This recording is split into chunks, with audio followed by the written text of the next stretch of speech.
اور ان میں بعض ایسے بھی ہیں جو تمہاری طرف کان لگائے رہتے ہیں، یہاں تک کہ سب کچھ سنتے ہیں، لیکن جب تمہارے پاس سے نکل کر چلے جاتے ہیں تو جن لوگوں کو علم دین دیا گیا ہے ان سے کہتے ہیں کہ بھلا انہوں نے ابھی کیا کہا تھا۔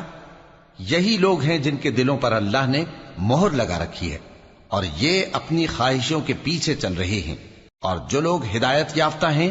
ان کو وہ مزید ہدایت بخشتا ہے اور ان کو پرہیزگاری عنایت کرتا ہے۔ اب تو یہ لوگ قیامت ہی کی راہ دیکھتے ہیں کہ ناگہاں ان پر آ واقع ہو، سو اس کی نشانیاں سامنے آ چکی ہیں، پھر جب وہ ان پر آ نازل ہوگی اس وقت انہیں نصیحت کہاں مفید ہو سکے گی۔ پس جان رکھو کہ اللہ کے سوا کوئی معبود نہیں، اور اپنے قصور کی معافی مانگو، اور مومن مردوں اور مومن عورتوں کے لیے بھی، اور اللہ تم لوگوں کے چلنے پھرنے اور تمہارے ٹھکانے سے واقف ہے۔ اور مومن لوگ کہتے ہیں کہ جہاد سے متعلق کوئی سورت کیوں نازل نہیں ہوتی، لیکن جب کوئی واضح احکام والی سورت نازل ہو اور اس میں جنگ کا بیان ہو تو جن لوگوں کے دلوں میں نفاق کا مرض ہے تم ان کو دیکھو کہ تمہاری طرف اس طرح دیکھنے لگیں جس طرح کسی پر موت کی بے ہوشی طاری ہو رہی ہو، سو ان کے لیے خرابی ہے۔ خوب کام تو فرما برداری اور پسندیدہ بات کہنا ہے۔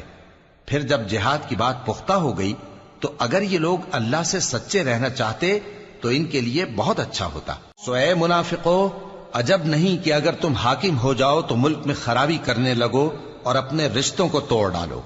یہی لوگ ہیں جن پر اللہ نے لعنت کی ہے اور ان کے کانوں کو بہرا اور ان کی آنکھوں کو اندھا کر دیا ہے۔ بھلا یہ لوگ قرآن میں غور نہیں کرتے یا ان کے دلوں پر قفل پڑے ہیں؟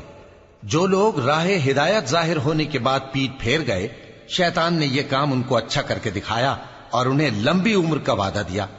یہ اس لیے کہ جو لوگ اللہ کی اتاری ہوئی کتاب سے بیزار ہیں یہ ان سے کہتے ہیں کہ بعض کاموں میں ہم تمہاری بات بھی مانیں گے، اور اللہ ان کے پوشیدہ مشوروں سے واقف ہے۔ تو اس وقت ان کا کیسا حال ہوگا جب فرشتے ان کی جان نکالیں گے اور ان کے چہروں اور پیٹھوں پر مارتے جائیں گے۔ یہ اس لیے کہ جس چیز سے اللہ ناخوش ہے یہ اس کے پیچھے چلے اور اس کی خوشنودی کو اچھا نہ سمجھے، تو اس نے بھی ان کے اعمال کو برباد کر دیا۔